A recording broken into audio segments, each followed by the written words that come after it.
Yep, that's Rob Schneider. Welcome to Rough Guts. Okay, intro 2. Intro 2.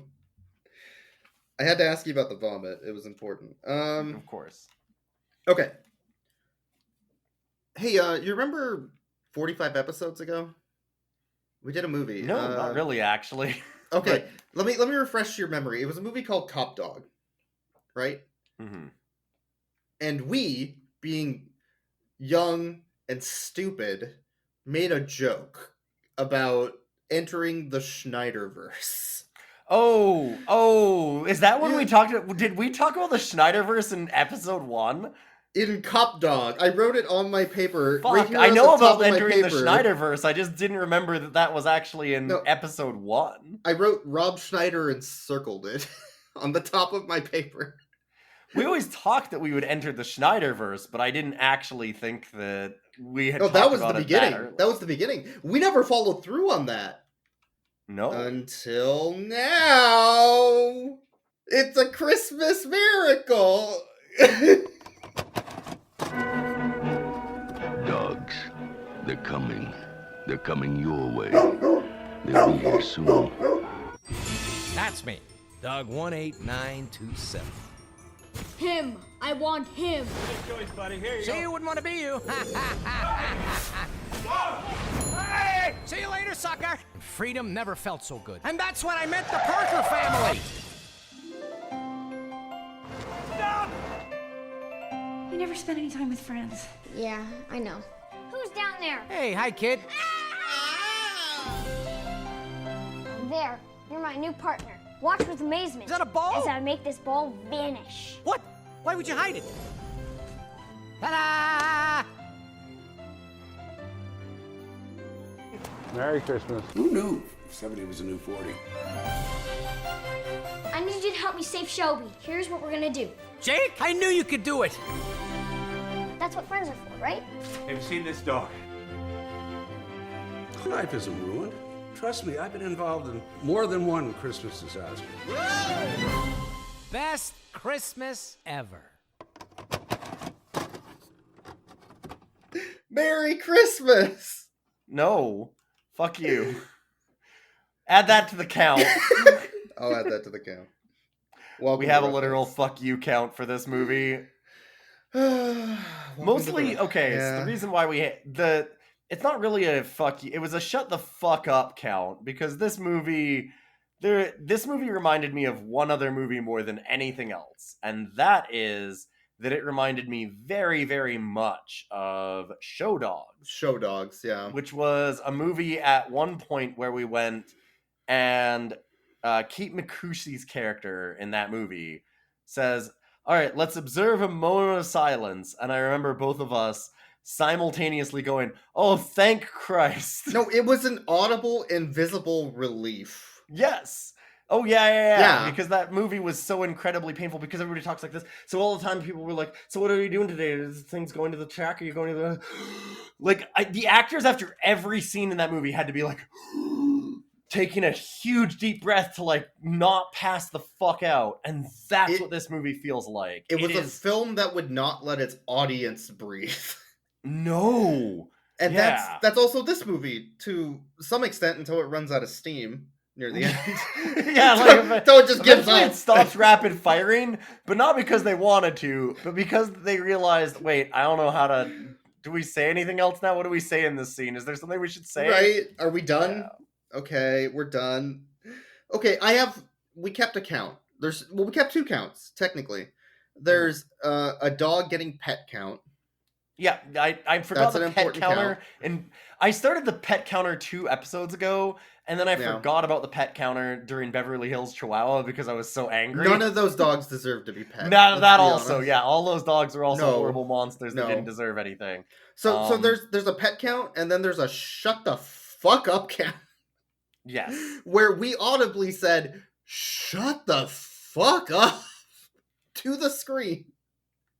I couldn't help it many, many times at the beginning of this film, and then it quickly became, oh, I guess that we just should, have a counter for how often we are angry at this film. Okay, what do you think the ratio of shut the fuck to pets are? Oh, it's bad because I kept a It's pet bad. counter, and we had about 3 shut the fuck ups in the first 5 minutes of this film, and I have 3 pet counters throughout the whole film. So You have 3? I only saw 2. Wow, you saw an extra pet. Okay. I saw an extra one. It was right at the end. I think that you missed it because we were so done. Okay, yeah, it was over. It was over. Okay, so that makes the ratio 7-1. Yeah. No, wait, no. 14-1. My bad. Oh. It's way worse than that.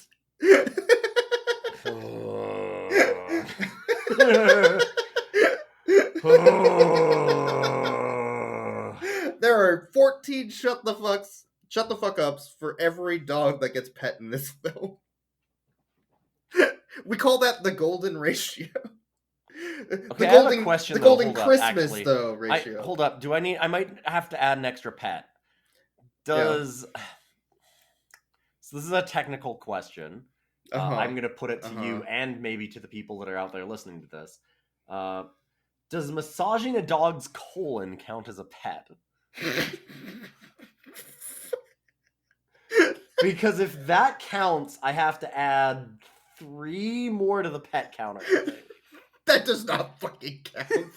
Fuck you. Shut the fuck up. Wait, shut the fuck Welcome up. to feeling like this movie. Wait a minute, wait a minute. That's how this movie felt. If I do the math, add that to the shut the fuck up count. I think we're up to 15-1 now. So, this movie starts with the most miscast Rob Arnold / Tom. Rob Arnold? Sorry, I keep doing Rob Arnold! Rob Hello! Arnold, yes. The Rob amalgam, Arnold and Tom Schneider. The amalgam of Tom Arnold and Rob Schneider. Well, the thing is that they should have been flipped. That's what's throwing me, is that they're so miscast. Why is, like, okay, listen, Rob Schneider is not a good actor, nor is Tom Arnold, but, like, they have certain things that they obviously do, right? Sure. Like, Rob Schneider is the dumb asshole in a movie. Like, if you are going to do a Home Alone style movie and have like that kind of bungling you would idiot, cast him as the bellboy in the hotel who talks with Tim Curry and Donald Trump. Yeah, I know. Yes, exactly. Like, but he's got to be a stupid asshole in some way. It's Rob Schneider. He has to be a stupid asshole. You can't make him the cute puppy that's kind-hearted. That doesn't work. And Tom Arnold cannot do slapstick. Fucking get Tom Arnold out of like weird dog catcher / gamer. Gamer alert! God, we needed to have like a gamer count in this movie too. There were at least 4 or 5 gaming moments. Minimum. But it becomes a key plot point. It becomes a plot point. Yeah, okay, there are multiple setups in this film that do pay off at the end, but I fucking hate all of them. Yes. I hate every single one of them. Yes. I wrote down on my piece of paper, and I don't know why. Maybe you can give me some insight. I wrote down that Tom Arnold is going to euthanize Rob Schneider. Oh, that's because he was going to. That's because that's what was going to happen. Okay. That's the plot of the movie. But those aren't the characters. That's why I'm confused. Oh, I don't know what the fuck the characters' names are. Oh, wait, sorry. I know the One of dog. them's dog. That's only because it's the name of the movie, which is Shelby. Shelby. And Tom Arnold is the dog catcher named Doug, which they only had one joke for, those fucking hack frauds. Which, oh god, like, they call him you're Dog saying Catcher. Joke. You're saying joke, but this isn't a joke. They just call him Dog Jones. Dog Catcher. Fuck, because dogs like dogs. There's a dog outside. No, not a dog, a Doug. There's a Doug outside. Fuck you, movie. Shut the fuck up. So, yeah, Tom Arnold wants to euthanize Rob Schneider. And he's not alone. Yeah. But, unfortunately, well, like, that's how our movie starts. Yes. Our movie starts with a funny joke about euthanizing dogs. Yes. Yeah, no, my first note on this is Death Row jokes? ? Yes. Because they have Tom Arnold giving a steak to a dog, a really, really cute, like, golden retriever / like Shiba Inu cross or something. Like, it kind of looked like it had like a little bit of that Shiba Inu face, but like the looked more golden retriever than Shibu. But anyways, yeah, he's giving the last meal to this dog, and Rob Schneider's cracking jokes over how funny it is going to be when this dog fucking dies. Yeah, that dog's on death row. Not like me, I'm Rob Schneider. And then you think that they're going to, like, pull a, like, twist out of it? Like, well, no, he's not actually killing the dog or anything. And then he picks the dog up and carries it into the incinerator room. And I'm like, oh, labeled... that's a joke, because they're not going to incinerate the dog. That's not what you do at the pound. They do, though. Yeah, no, that's the thing. They just shove the dog into an incinerator and then fucking burn it. That's what this dude does on his hours off. Like, he just burns dogs. Yeah, he does. But don't worry, he's actually a good guy by the end of the movie. Yeah, he's the good guy. You can tell because, well, that's a plot spoiler. We'll get there. It's because he's a gamer. He's a gamer! Gamers are cool, I think. Kids like the gamers, right? He plays the shooty gun games. That's how you know he's a good guy. Fucking A. People like the gamers and the poop jokes. Nothing makes you a better human being than playing shooty gun games and burning dogs alive. Fuck you, movie. Jesus Christ. He, like, picks the dog up and he's like, alright, pal, it's time to go, and walks them into the incinerator room. It's a fucking Christmas movie. This is a Christmas movie. We're supposed to have children. Joy. Yes. For children. Anyway, there's some rich family widow with her fucking snotty piece of shit kid that show up at the pound. And they're like, hey, we're looking for a dog that does tricks. Not that piece of shit. No, that dog looks like garbage. Not that stray. And they find Shelby, who does, I don't know, stands up or whatever. It sits on its hind legs kind of thing. And so they're like, it's a trick. So then, like, I would like to buy that dog. You don't buy dogs, you adopt them for free, actually. See, we're doing a service to give these dogs away. I'll pay you $100. Look, ma'am, I don't just sell dogs. $500. $500. I mean, 1,000 then. Okay, give me the money. Yeah, I'm bribable. I'm bribable. I play games. I'm a gamer. What up, gamers? Fuck you. I have to give the movie, sadly enough, I normally wouldn't have done this until last week, but now, after last week, I'm like, I've got to give this movie props. It at least knows that rich assholes that are like this are actually villains and not good people, which apparently we now have to give props for, since our last movie didn't fucking get that. Like, in the last movie, in Beverly Hills Chihuahua 2, these people would have been the heroes. Yes, 100%. They would have been the people saving the poors with their rich money. Yeah. Wow, it's so nice that we gave $5,000 for this dog. This movie also doesn't understand rich people, though. No. Because no rich person goes in and he goes like, well, no, these dogs are free. And they go, no, everything has its price. That's not what rich people are like. Well, it doesn't even people are like, they go in there and they go, okay, these dogs are free, right? And they go, well, no, there's some, like, fees to the city and stuff. And they're like, what do my taxes even pay for? Do you know who I am? I'm going to call the mayor and make you give me this dog for free. And then they get the dog for free because they're rich. That's what rich people Rich people don't pay for shit. No. So the gimmick of Shelby is that Shelby is an escape artist dog who can escape and run away and get caught and run away and get caught and run away and get caught. And not a very good escape artist because he's getting fucked. Yes. And also, we've established that Tom Snyder is a total Tom Snyder! Whoa! I can't do it! In feels like their characters should be reversed, and it's killing me. My world is torn asunder. Fucking Tom Arnold. Look, Tom Snyder is a completely different character in the Schneiderverse. That's like noir Schneider that comes up. This is the God damn it. This is the the Porky Pig Schneider. No, you can't make me think about all the different Schneiders in the Schneiderverse. The Schneiderverse is deep. I don't want to go into the Schneiderverse. You can't make me. Damn it. So Tom Arnold is established as an idiot. Yeah. So, I mean, you know that Tom Arnold's a total moron. And so there's no, like, Shelby escaping from him isn't exactly an accomplishment. No. Like, they're showing this as like, he's a magic dog because he does all these tricks to get out of things, I guess.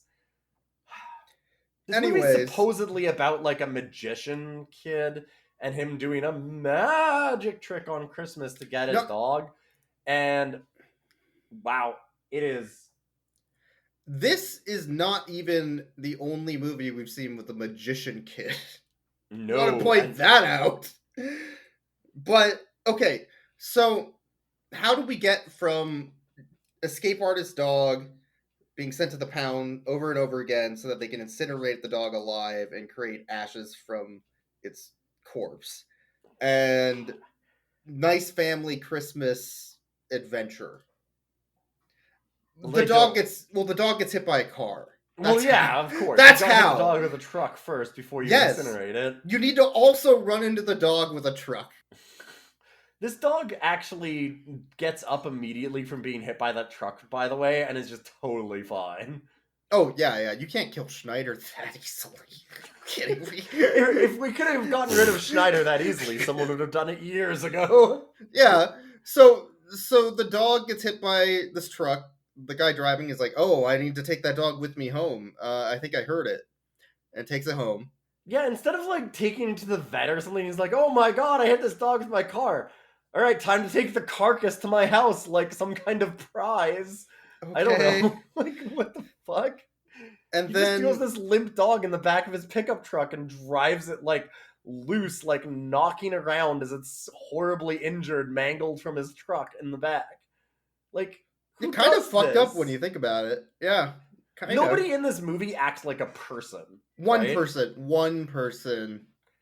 Nah, she did at the beginning, but then she slowly over time has become less and less of a person as this movie goes on. Look, when a character says Christmas is about sharing your misery with your family, I'm here for it. That's all I'm saying. That character has something to say about Christmas.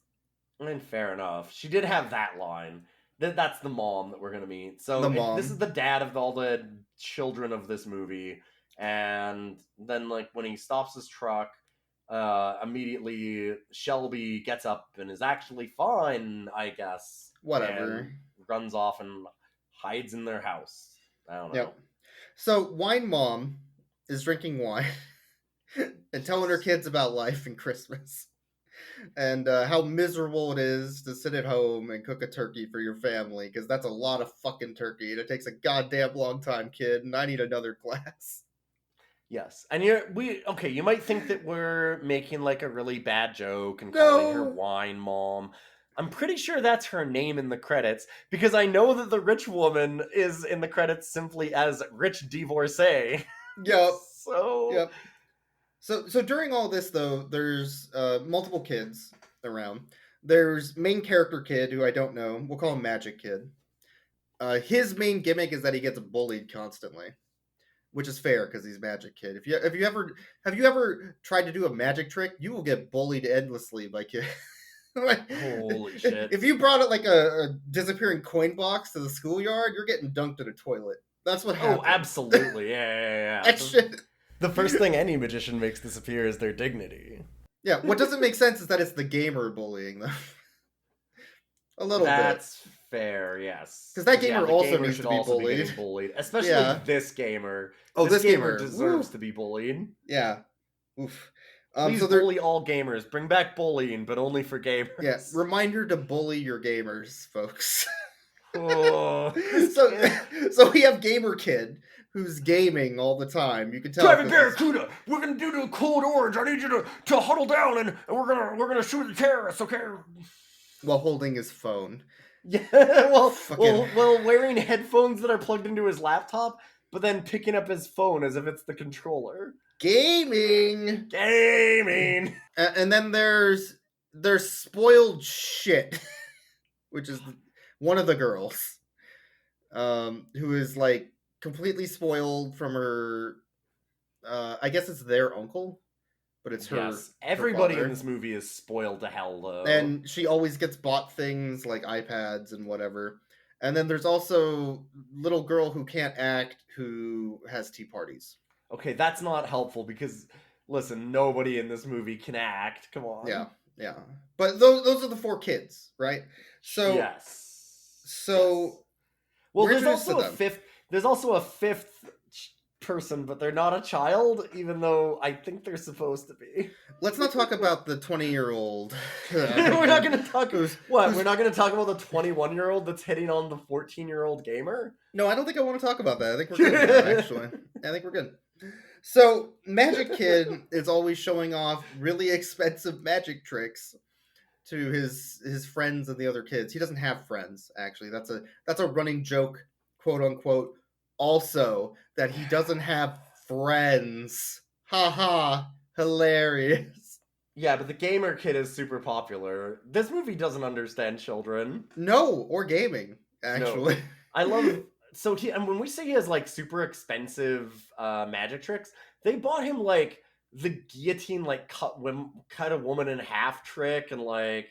It's like $600, $1,000 magic tricks. Yeah, they're, like, buying him, like the tomb tricks, where it's, like, the big coffin that somebody goes into, and then they do a disappearing act out the back of it, like, all of that kind of shit. Like, these are big, expensive items. These are not cheap little toys. He's got like a whole circus of stuff in their basement. Like, it's just crowded with magic shit.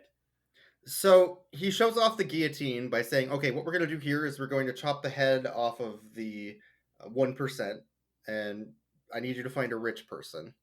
We're going to put them in the box. Yeah. So oh no! That looks like a little shit, and then they chop the head off the doll. Yeah, and it's like, oh no, the guillotine worked. Oh beans. Oh, better try again. So then they immediately throw the dog into the guillotine. Yes. What the fuck? And they drop the dog runs into the box, and then they just drop the guillotine. And he's like, "Oh no, I've killed this weird dog that showed up in my house." But magically, the dog managed to not die. This is one of multiple times they try to kill this dog in this film. This dog has now been killed almost 3 times. We're 15 minutes into the movie. The dog even makes, like, okay, Rob Schneider makes a joke. Why does every truck try to kill dogs in this movie? What's happening? Yeah, like, that is... yes, there is a whole thing where he actually makes a little joke of, like, man, why did they try and kill a dog in every family Christmas movie? And I'm like, holy shit, Rob Schneider, have you also been... Rob, you can't... Is Rob Schneider also living a damned existence, having to watch bad dog movies? Because maybe?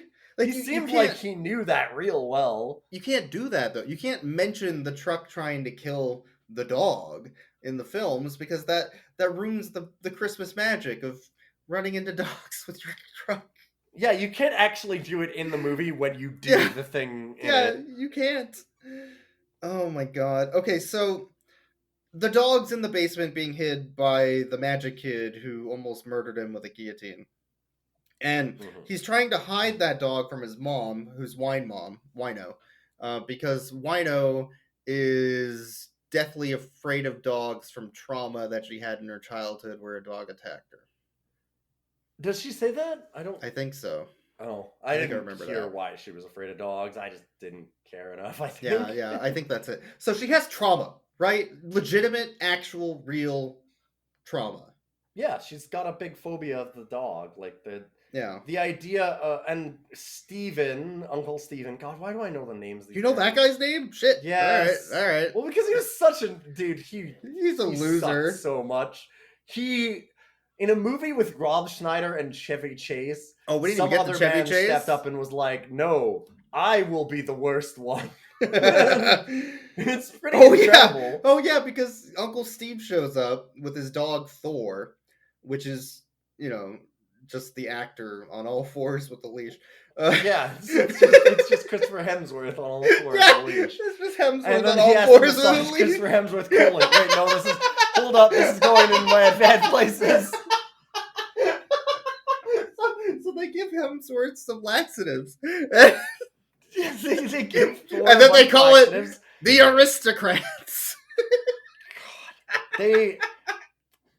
He weirdly gets the child, the magic kid, to come and hold a bag underneath his dog's ass while he massages the dog's colon, which is like, just pick it up afterwards. What the fuck? Just pick it up afterwards. Why are you hugging this dog's ass? It was like an extended scene too. It was like 3 minutes of them massaging the dog's colon with like fart sounds over it, and like, oh no, look, it's coming out. Like they do this big.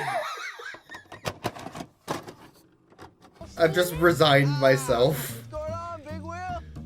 Come here. Why does he have a thing of drugs in his hand? Hey, look, Thor's He's a the little uncle. constipated from Uncles the always flu, do that. so, I had to give him some laxatives. You want to give me a hand? I was kind of in the middle of something. What? Look, it's not going to take too long because these babies kick right in as soon as I start massaging his colon. What the fuck? What? Terrified of dogs. I know. Look, she's going to be fine, right? It's Thor! What? Come on, tuck in. It's go time. What? What is this? Gonna need a bigger bag. They do a shitness joke, is what they do. It's fucking shitness in this house. There's a shitness every 5 minutes. This movie is so full of poop jokes. It's so unreal how many they have. I really didn't expect that from this film. Like, I know that Rob Schneider's in it, so I mean, I guess that you got to expect like a little bit of like the toilet humor, but this is like, it's like the level of like Grown Ups 2 or whatever. Like this is like Adam Sandler shit joke level all the time. Like it's just constant in this movie. Just poop Anyways, jokes. they're massaging the dog's colon. You don't need to go into more detail. No, I know. I know. We're Just saying, good. like, and then the kid comes inside and just like waves the dog shit in front of his mom because it's funny. See, she hates dogs, so if I shove shit in her face, it'll be really, really awful for her. This whole film is about traumatizing the only character I like. I hate that. Everybody does like horrible tricks to her and treats her like garbage as she like runs around and tries to be like, okay, everybody calm down. Like, I don't want you to bring the dog inside. I'm afraid of dogs. I've got a cooked meal. Like, can you guys help out? And everybody's just like making poop jokes and getting drunk and doing magic tricks. And she's being a normal, nice person and trying to make like a nice family Christmas and make food and like keep the family together. She's just trying to like keep it together. Yeah. No, she's literally just trying to keep it together. That's why she's drinking wine at all opportunities. Yes. I can't blame her for that. Like, she's easily the best character in this movie. Like, by a long shot. If you had Chevy Chase as a grandfather, you would drink wine all the fucking time too. Just go that's throw her that dad, out. Actually, and that's even worse. worse. Oh, it's her dad. Yeah. Because they go pick up Grandpa, which is Chevy Chase, after the kid breaks the little shit's iPad, who was bullying him. Yeah, the girl, for some reason. Well, no, she wasn't even bullying him, though. She just... That's like his cousin, I guess, because it's... Yeah, I guess. Like Uncle Steve's daughter. Yeah. And he spoils her because, oh no, like, because he had a we're divorce, divorced, so I have to give her stuff. But, like, she's not even being real shitty. He just kind of goes over there and, like, oh, this is your iPad? Like, I hate you. And he's just being a jerk to her, and then they fight over her iPad, so he smashes it. Yeah. He's a dick. That makes sense. Excuse me. Okay, so they go pick up Grandpa Chevy, who's just Chevy Chase drunk on set, which has no lines. He just improvs everything. Like you do. I don't. Okay, I'm gonna be real here. I don't think that Chevy Chase was drunk improving everything. That doesn't make any sense to me. Because like there was none of the normal like, hey, I'm rock hard over here, and I'm Chevy Chase. There was none of his like. No, normal... you blocked them out. He talked about the turkey's boobs. No, but there was very tame versions of it. There were very tame versions of Chevy Chase's weird perviness. One scene opens up with, I haven't seen breasts this big since your mother. No, breasts this plump since your grandmother died. Yes. But like that. Fuck you. But that is like, that's not drunk Chevy Chase. That's sober Chevy Chase. That's Chevy Chase given some leash. Ugh. As to keep in line with the podcast. That's Chevy Chase on a leash. They did not put Chevy Chase on a leash like Gary Busey and or Chris Hemsworth, okay? So, no. Anyway, they pick up weird, gross grandpa Chevy Chase and take him back home. Which was a mistake, of course. So, after that, they all sit down for Christmas dinner. And Doug, the dog catcher, shows up at the door with a picture he printed out of, this Shelby. Criminal dog, Shelby. We're like, hey, have you seen this dog? It's, definitely rabid and evil, and it bit some people. It's definitely bad. Have you seen it? Which of course is like freaking the mom out because she's actually like has a legit fear of dogs. She has a trauma, and she says rabies on Christmas, which pretty good joke. I like that one actually. Not on Christmas. Doug Jones then they're like, no, we don't have a dog, and they tell him to leave. So then he does the only reasonable thing, which is to like stalk and surveil them because peep on them through the windows. They have it for no reason. Like there's no real good reason for him to think that they still have this dog. They tell him that he's like, oh yeah, I hit that dog with my truck, and then because he saw the truck, hit the dog, and then he followed the truck. So the thing is though, like the guy's like, oh yeah, like the dog jumped out of the back of the truck and ran away, which is the truth. There's literally no other reason for like Tom Arnold to sit here and be like, no, they have to be lying to me. It's like, why would they be lying to you? Like, it makes no sense as to why this is a thing. The only thing that makes sense is because he saw the kid who was following around, who also was looking for the dog. So he thinks the kid is hiding the dog. But that's not an excuse to peep through their fucking window like a creep. No. Right? So he's peeping through their window. He sees Shelby underneath the kitchen table because he's watching them all eat also, which is creepy. And sees the dog go upstairs with a turkey leg. Yeah, there's Shelby like there's a hijinks scene here with the dog stealing turkey legs under the table and him trying to hide it from all of his family, who are apparently the biggest idiots in the universe because you notice when there's two people fighting under your table. So the mom goes upstairs because she had wine spilled on her during the hijinks. And there's a fucking creepy scene, which I wish didn't happen, where she's changing her shirt sexily, and Tom Arnold climbs up on a ladder and like looks through the window because he's gonna like try to get the dog that went up there, and she thinks, oh no, he's actually just creepily looking at me. But it would be creepy either way. So you didn't need to do this. Nope. Well, hey, listen, Boix, how are you supposed to possibly have a family Christmas dog movie without showing a little skin? Never do that again. But like, come on, we've got Chevy Chase, we've got Rob Schneider. You gotta have some skin for them. How are you gonna keep them around? Yeah, how are you gonna keep those two around? Yeah, you gotta have all the women in here. God, Yeah, It it's feels like that. It is literally It feels that. like that. In your family Christmas dog movie, it's literally that. Ugh. She like strips down to the bra, like it's yeah, she there's does. like a sexy ooh look, mom's change. Hey kids, mom's changing, and he's watching her.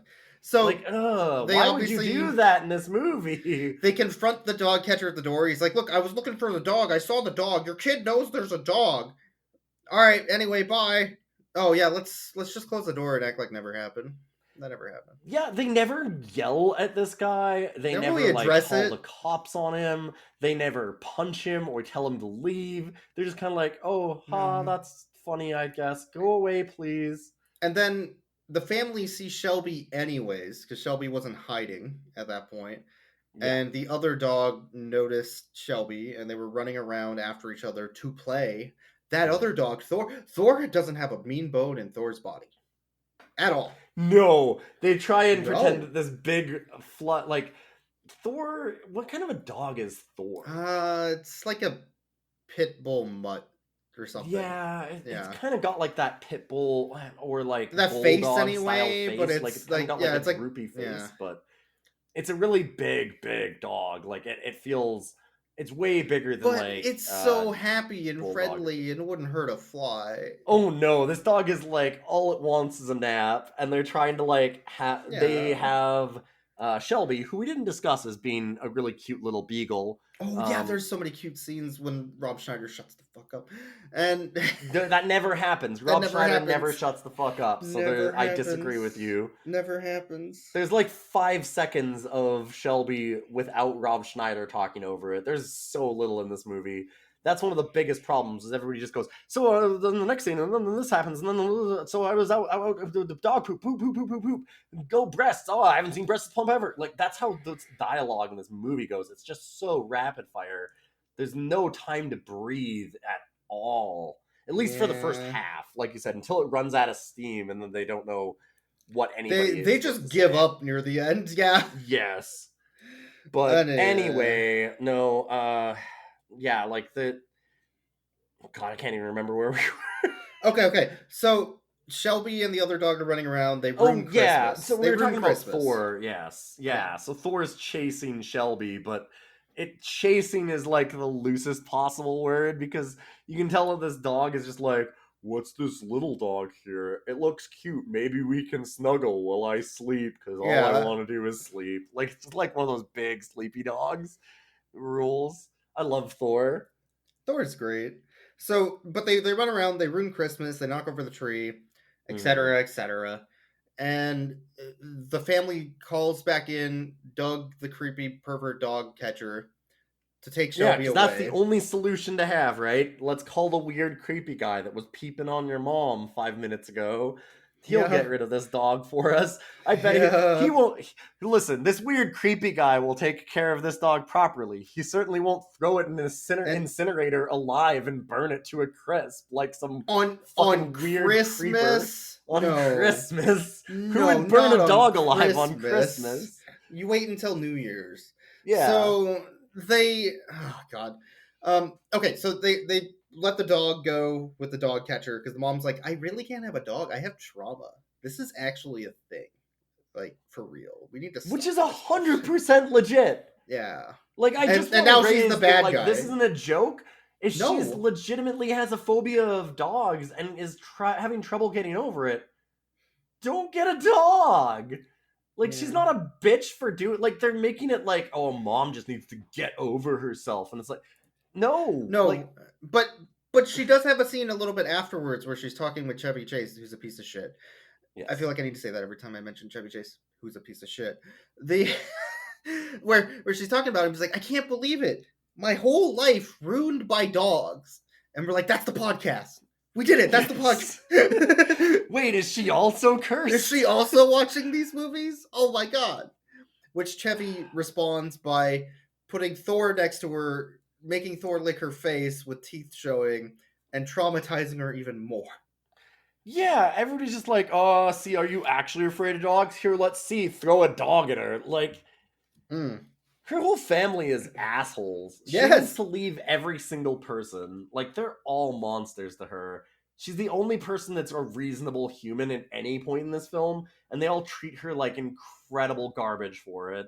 It's the Christmas spirit, when you think about it. Yeah, mom makes dinner and you treat her like shit the whole time. Yeah, that's the Christmas spirit. But it's fine because she doesn't like dogs, and that makes her less than human. Anyway.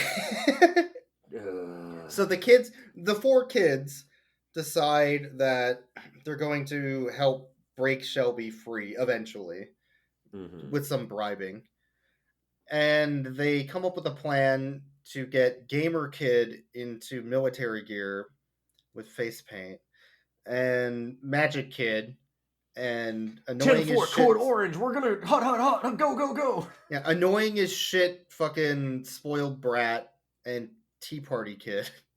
Yes, are going to break this dog out of dog jail with their super plan to use stage magic. Stage magic to break into the building, which is not how that works. All right. So I can't believe their fucking plan, though. I can't believe their fucking plan. So they use a magic box, which is just a trunk filled with packing peanuts. And they go to the door, they put some shit in a bag and light it on fire and hit the doorbell and run. That didn't work because he just stomped it down and got shit all over his foot.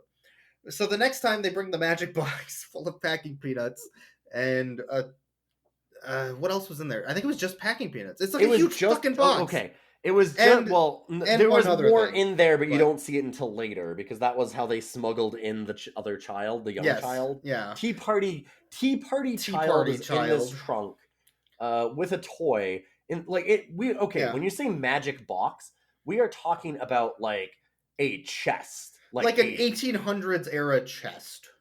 Well, and like a huge crate. Like it's big. Like it's big enough for a person, like a full-grown man, to basically lay down in it and have room. And our dog catcher sees this chest with a note written on it saying Merry Christmas and drags it into his fucking dog catcher house. Yes. And opens it up, and he finds a plate which has been saran wrapped with turkey, mashed potatoes, and peas. And he's like, "Oh, dinner." And he just digs right the fuck in. Digs the fuck in. What kind of lukewarm ass, like bland looking plate of even heat it up. dry turkey and like mashed potatoes that's been sitting in mystery box for who knows how long, and he doesn't even fucking microwave it. He just pulls it out and starts chowing down. What sort of sad existence do you have to live where you live in the dog catcher's pound? Wait, I know the answer to this. They actually pull it out later. Oh, they do, but he's a gamer. He's a gamer. He's a gamer. This is a gamer thing. Okay, it actually makes sense now. I've known a lot of gamers, and that's this movie has 2 things to say. Gamers suck, and kids need to get off their phones and stop being on social media. God. Those are the 2 things. So, okay, but at the same time, the kids escaped and kept their parents busy by calling the local carolers to their door with the only good joke in the whole fucking movie. Yes. Yeah. It's actually, I legitimately laughed at Chevy Chase's reaction. I hate it. I have to admit it because I know that you were going to call me on it either way. So Chevy Chase legitimately has a good reaction to a thing, and I chuckled. It made me chuckle slightly. The carolers show up at the door. They start singing Jingle Bells or whatever. And then they're done with their one song, and the family's like, "Oh, that was great, thank you." And they're like, "No, we have more." They're like, "Joy to the world," as they're trying to shut the door, and then they like put their hand on it and slowly push the door back open. And the family's like, "Oh no!" And all their faces fall, and like Chevy Chase slams his whole wine. And I'm like, "Okay, yeah. That is exactly what it's like to have carolers come to your door." Especially when they're like neighbors, so you can't tell them to go fuck themselves. Yeah. Leave you alone. Yeah. Oh, that's good. And they keep cutting back to the carolers. They just keep getting, like, the family keeps getting more and more drunk and giving them, like, the death glare and shit. Well, and then they're like, okay, is that the end? And they're like, yes, we're done, all of them. In English, it's me, Sanji. No! Japanese. Which, okay, was actually a really good joke. And they even do the, like, hello, my baby, hello, my honey, hello, my ragtime gal, fuck off! Yeah, they finally slammed the door in their face at that point. It's a very dumb joke, but it's a brief moment of light in this darkness. It's an hour of frustration into, like, release. It was a release of some emotion I have not felt in well over 60 minutes. Yes. Yeah, there's like a brief moment of sunshine, and it just feels so good. Even if it's just like a crack underneath the door of a little bit of light, seeing a little bit of that is just enough to keep you going. So anyways, they fed laxatives to the dog catcher. Which they have, like, okay, I almost appreciated the fact that, like, they start using code names, and it's very stupid, but it's so dumb that I almost appreciated it. And that she's like, oh, the Pope is back in the Vatican. Like, every time he goes to take a shit, they have, like, some stupid, weird shit joke to make. There's a lot of shit jokes that There's a lot of poop jokes. We're saving you. Poop jokes that we skimmed over. From poop jokes. But, okay, so he goes and takes a shit. They try to break in, but they got the numbers wrong on the door because the guy increased his security because the dog keeps running away.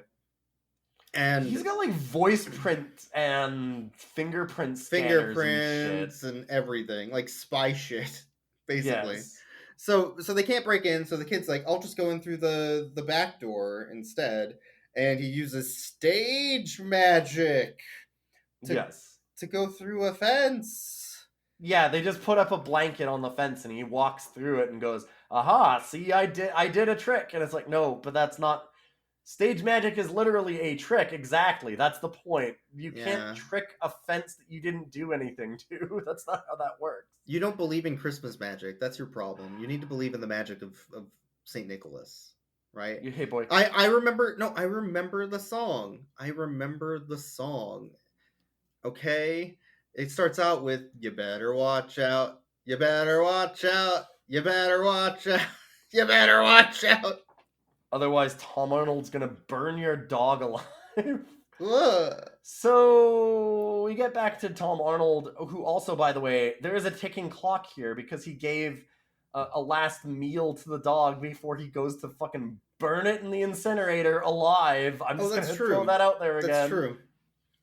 But yeah, so he keeps on going to the bathroom. The magician child does magic and makes it inside, and okay, you glossed over he went back. Okay, he does go back to the bathroom, but after eating more of the food from the box that was made, like, he doesn't just go back and forth. Yeah, there's like 6 or 7 times that he goes. No. Yeah, and no joke, like, he constantly, there is literally about 6 different times that it shows him, like, oh man, I don't know why my stomach's bothering me so much, and then he runs to the bathroom, and then he comes back out, and he goes back onto the food immediately, and it's, dude, have some fucking introspection, like, right? He never thinks about it. So, yeah, the kid breaks in using his fingerprints and by recording his voice on a teddy bear that talks. Yes, they recorded his voice on a teddy bear, and they solve his fingerprint riddle by grabbing the saran wrap that had the turkey dinner on it, and he pulls it off, and then he rubs it on his hand, and he goes, aha, now I have his fingerprints, and sticks his thumb on their fucking fingerprint scanner, which I admit I don't know how fingerprint scanners work, technically, but I don't think that that's how... So they break in, but they are unable to unlock the cage that has Shelby in it before Doug comes out of the shitter again. Yeah, they managed to solve a, like, voice scanner and a fingerprint scanner, but then there's, like, a tiny little padlock, and they're like, oh my god, I can't figure this out. How do we unlock it? So Doug's getting tired of this shit and just wants to get rid of the dog, so he calls the rich assholes back. He's like, hey, be here in 10 minutes or I'm killing that dog. Yeah, or I'm throwing it in the fucking incinerator. Yep. What a good pal, our friend. So the kids are like, we're out of options now. We don't have a plan anymore. So I'm going to call my gamer friend, Barracuda, and tell him it's Code Orange. Private Barracuda. Let's make Private sure. Barracuda? It's Private Barracuda, and he's Captain... God, what's his name? Mongoose or something. Yes, that's what it is. Captain Mongoose. Whatever.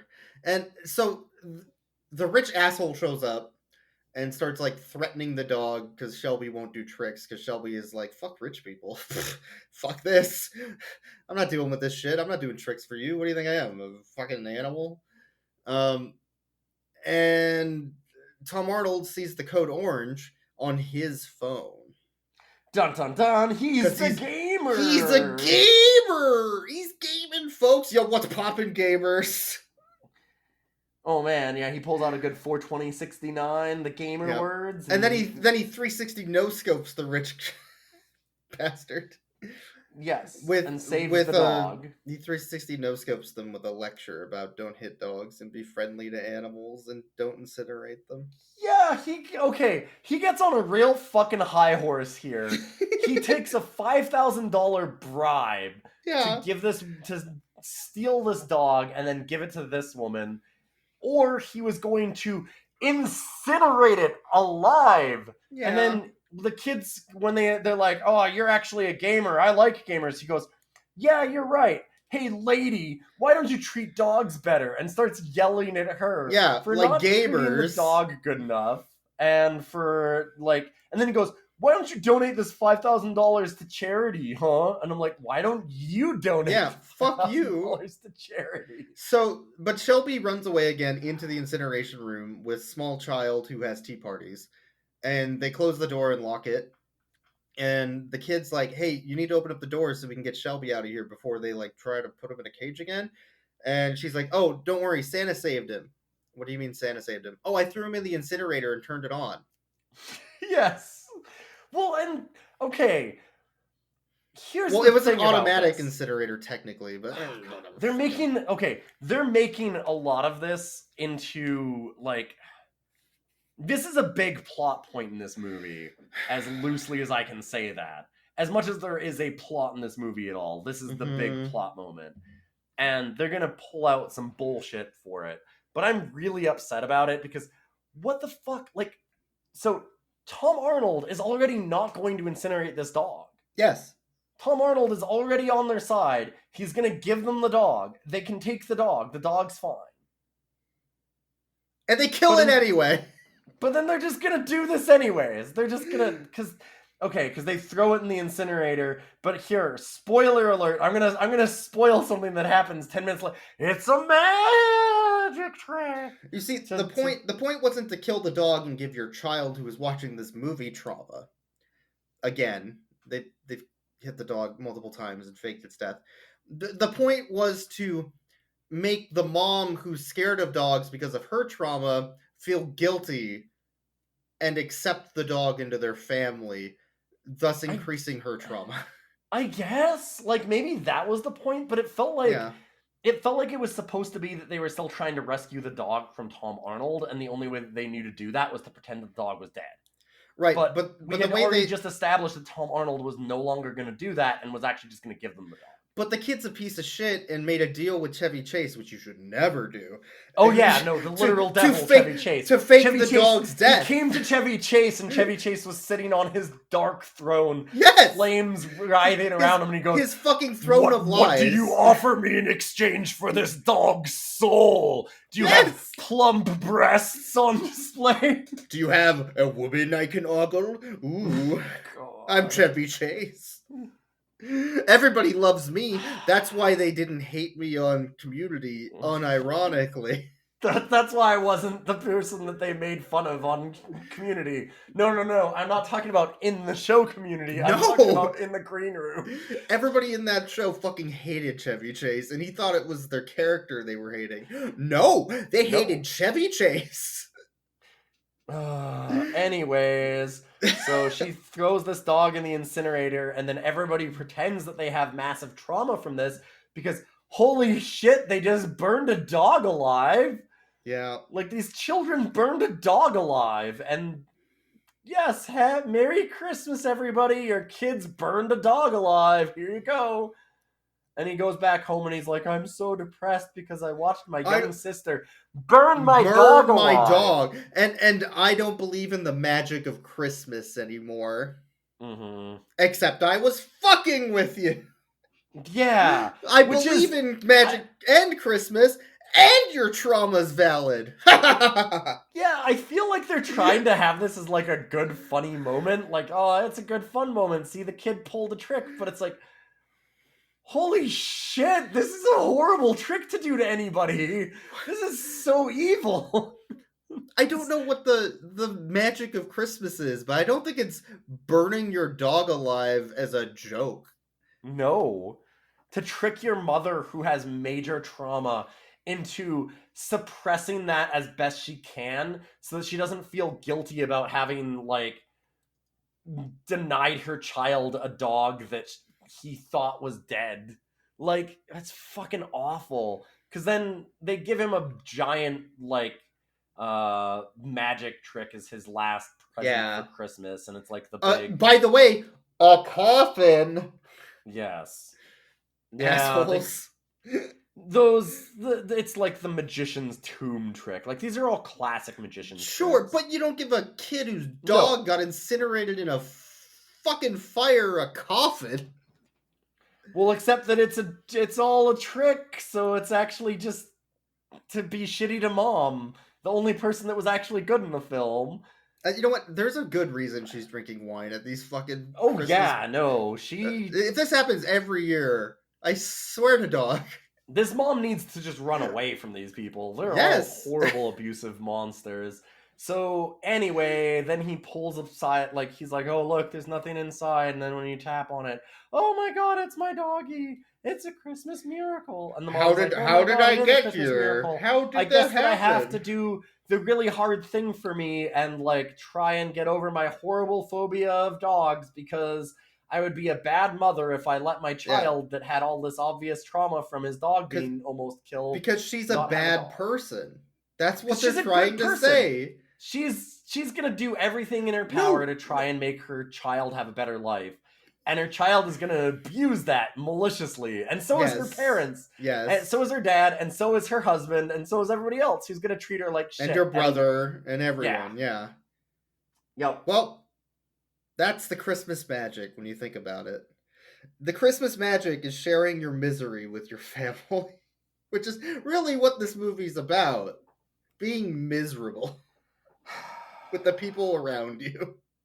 Yeah, so then they do a really... I just want to, like, point out that... So the dog shows up and he goes, wow, it's a Christmas miracle. And then they go, it wasn't a Christmas miracle. It was his greatest magic trick. In this really smarmy, like, see, we had a really elaborate, cool, clever plan. And the clever plan is just that, like, oh, well, you see, when the parents went to go and get the kids, Chevy Chase pretended to be asleep on the couch, but instead he went to the dog pound and he just took the dog and they didn't put it in the incinerator. Or, well, sorry, they did put it in the incinerator, but there was like a second hatch out of the incinerator for no discernible reason. I don't care what movie you're making. Do not videotape a dog inside of an incinerator. No. I'm gonna throw that out there real quick. Yeah, I was like legitimately worried about this dog they threw it. Like, 'cause they put it in a literal incinerator to do this scene. Yeah, that upset me. Yes.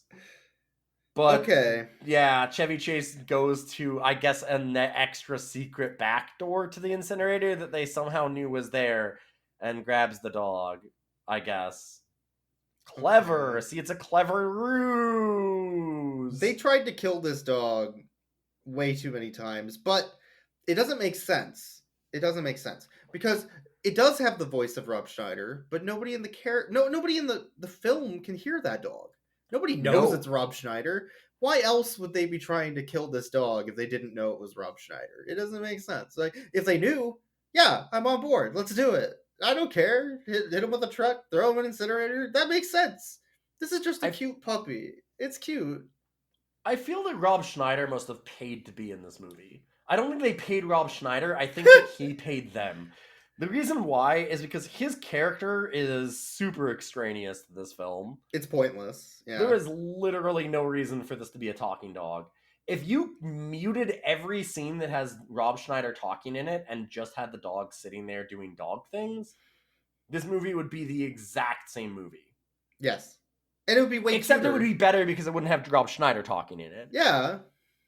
So I feel like Rob Schneider was like, wait, Tom Arnold and Chevy Chase are in this film. Maybe I can reboot my career. Like, paid to get in on it. Well, the one thing we did learn from this film is that gamers rise up. Let's go. Gaming.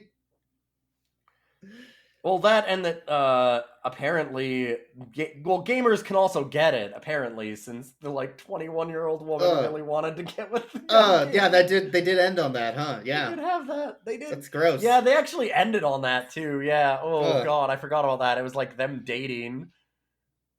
Well, that's the Christmas magic. So hold on. I have to explain this briefly so that people understand. Yeah. There is a woman that is watching the trees. Like she's like the lot attendant for the. She's Christmas the person trees. who takes the money for the trees. That get Yes. sold. So when the dad goes to pick up a replacement Christmas tree, she's there, and then she goes like, "Oh yeah, I know this family because it's a small town. Everybody knows each other." And she goes, "Hey, give this to your gamer brother. It's my number." Oh, to the kid, yeah. For no reason. Like, she gives this to the child, and, the magic child, and he's like, yeah, I guess, whatever.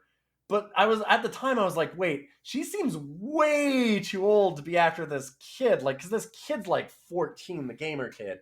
And I went and looked it up afterwards, and yeah, I'm correct. She was, 21, and he was 13 or 14. And it's... Look, if you're gonna have weird child actors, if you're gonna have child actors in your movie, don't get an adult to play a child as well. No, you can't mix and match that. No. If you're gonna either do all of your No. children are too old of actors that are supposed to be just looking young, or do it as all bad child actors that can't act. Do one or the other. You can't mix and match that, because then if you have a love interest for the children like they did here, it's gross. It's fucking gross. Real fucking gross. It's super not okay. It's not a thing you should do. I'm glad that we got into the spirit of Christmas with this film, though. I'm happy. There's so much magical Christmas things going on in this movie. It made me appreciate that we don't have to listen to Rob Schneider anymore. We finally entered the Schneiderverse and we're gone. Watching this movie really made me want to sit down with a nice glass of eggnog and some family and cuddle up around the burning dog so that we can just have a nice, wonderful. You can't do that. Christmas. You can't do that. I'm getting my box of wine and I'm leaving. You can't do that. So the pet count was at 3. That felt like a crime because this beagle was really cute. And they never once, we concluded that we're not counting colon massages as pets. No. Thor never gets a pet. Thor doesn't get a pet. Well, okay, let's go over the dogs. Let's rate our dogs. So Shelby is an extremely adorable beagle. Very, very cute. Plays with a ball in extended scenes that are adorable. Loves food, plays, tug of war, and because Rob Schneider's voicing that dog, I have to give it a 0 out of 10. Fuck you. I love that 100% dog. 100% correct, yes. I love that dog, and fuck you, Rob Schneider. Please roast this dog. And then there's Thor, who's adorable, and just wants pets and to sleep and to cuddle, and shits a lot. Thor's a 12 out of 10, I'd say. Very cute. I like Thor. Thor is a very good boy. Thor is a big, strong lad who just is incredibly gentle. He's one of those dogs that's really big, and so of course the movie tries to be oh, he's big and scary, and he's the cuddliest teddy bear of all time. Yeah, what a cutie. I could cuddle Thor for hours. There is one more dog. There's the Doberman Pinscher, which is Doug's dog. There's two dogs? There is Doug's dog, which is the Doberman with really big studded leather collar and that stuff. dog also just wants to play and get cuddles and eat delicious snacks and is very cute, but not as cute as Thor. So like an 11 out of 10. Yeah, they have the dog Yeah. when the kid is trying to magic his way inside in. Pound. Yeah. The dog comes outside and it's supposed to be like scary because, oh no, there's a Doberman, it's gonna attack you. And that dog like runs outside and like puts its front paws down, sticks its butt in the air and wags its tail like, oh, play, let's play. Like, it's so obviously like this dog is so cute. It wants so bad for like somebody to throw a ball for it. It's really good. It's not a good guard dog. It's the least threatening scene of like a big Doberman that I think I've ever seen. Like normally Dobermans can kind of look a little scary. This dog is not at all like that. Like they picked the least threatening dogs for their big threatening dogs in this movie. More than normal. Those are the only 3 dogs I counted though. So like what dog? No, there's one more dog. And I'm gonna give that dog a conflagration out of 10 because it got burned up to a crisp. It's the big Shiba Inu like golden retriever at the beginning that he stuffs in the incinerator. No. That dog, listen, that dog was really good. That dog is lit, as the kids say. Dog's straight fire. Oh, there's a real hot dog. There's a 5th dog. Oh, is there another dog? Chevy. Oh no, that's the worst boy. I'm done. Take me out. Where does Send Chevy me Chase, home. Where does Chevy Chase rate on the Chevy scale of this movie? Fucking plump breasts of your grandmother. Out of 10. Breasts of your grandma out of 10. Which is Chevy Chase's number 1 Chevy Chase line in this film. I said never do that again. You son of a bitch. Her moist, plump breasts like those of a turkey. Oh, man. Did Chevy Chase eat his wife? Hold up. Don't look. We will not determine that. I believe that he did, but I will not go deeper. Merry Christmas, everyone. This is the joy of Thank Christmas. You for watching Rough Cuts. Happy holidays. And enjoy your Shitmas. Why was that? Okay, there was a couple of movies that we... hold up, though. There was a bunch of movies that we joked about. Like, there was a movie called The Christmas Doodle. Yes. We're like, just call it Shitmas. Like, it's... The poop movie. It's such an inappropriately named movie. This movie had a shit joke every 5 minutes. Why was this Shitmas? I didn't want this year to be Shitmas, and it ended up being Shitmas. Happy 2020, I guess. A movie about a magic kid and a escape artist dog has a lot of poop jokes. A lot of poop jokes and a lot of burning dogs alive. Hey, next time you're eating... a turkey dinner that you got wrapped in a giant box with packing peanuts, and you're shitting on the toilet for the next hour afterwards because you just keep eating it. I want you to think, man, this is the best Christmas ever. Merry Christmas, one and all. And to all a good fart. My whole life ruined by dogs.